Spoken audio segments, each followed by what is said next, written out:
command pilot, General Brown brings to this role more than 3,000 hours of flying experience, including 130 combat hours.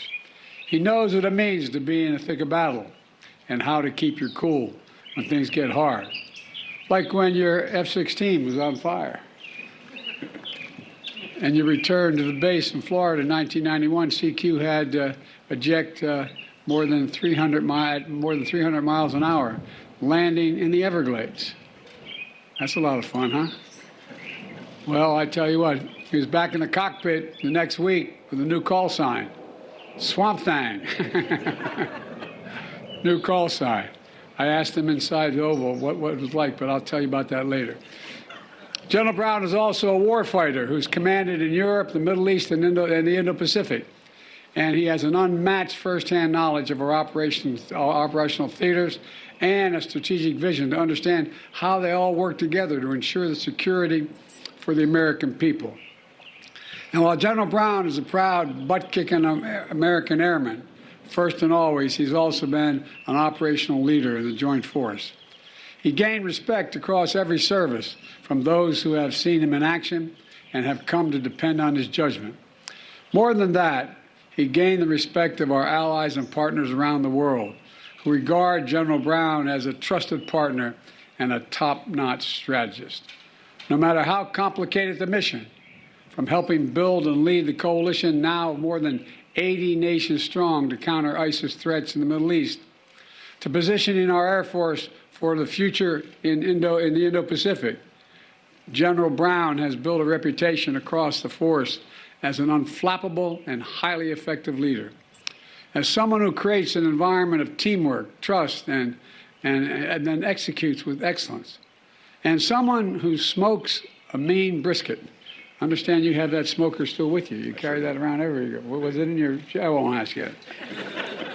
But General Brown said he doesn't play for second place. He plays to win, and that's obvious. That mindset is going to be an enormous asset to me as Commander-in-Chief and to the United States of America as we navigate challenges in the coming years. Over the past 3 years, as Chief of Staff of the Air Force, General Brown has become known for his signature approach: accelerate, change, or lose. Accelerate, change, or lose. General, you're right on. As I've often said, our world is at an inflection point where the decisions we make today are going to determine the course of our world for decades to come. And to keep American people safe, prosperous, and secure, we have to move fast and adapt quickly. We have to maintain a combat credible force capable of deterring and defeating any potential threat.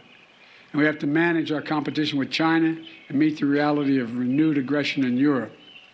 And we need to make sure we retain our competitive edge in an age where emerging technologies from AI to 3D printing could fundamentally change the character of conflict.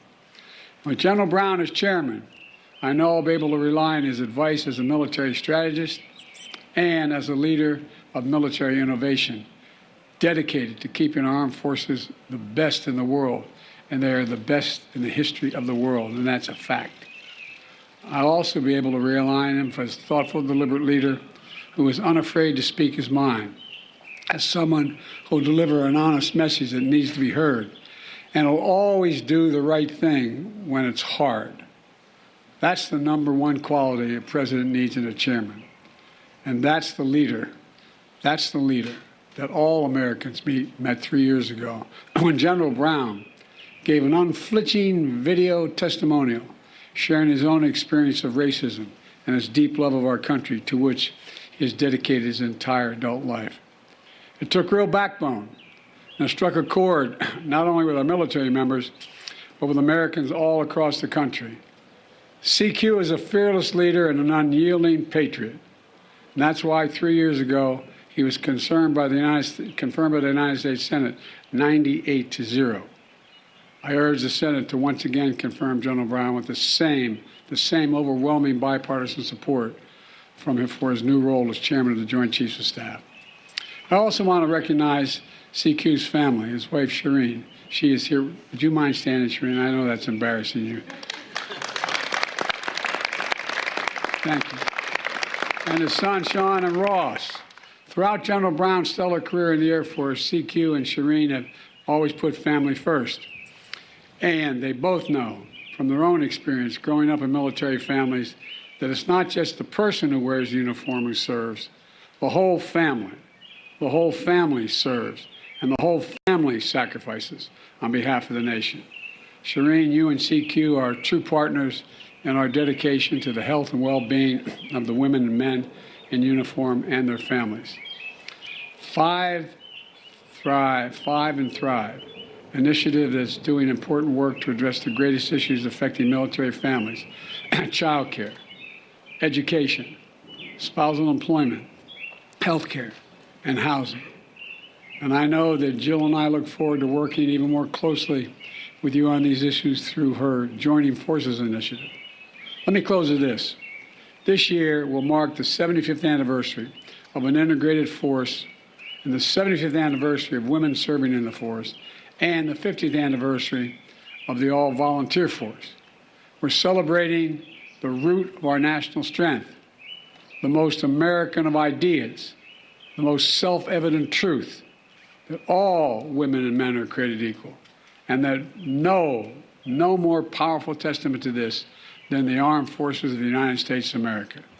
The steps we've taken over the decades to harness the full diversity of our nation have grown our armed forces into the greatest fighting force, I'll say it again a second time, the greatest fighting force in the history of the world.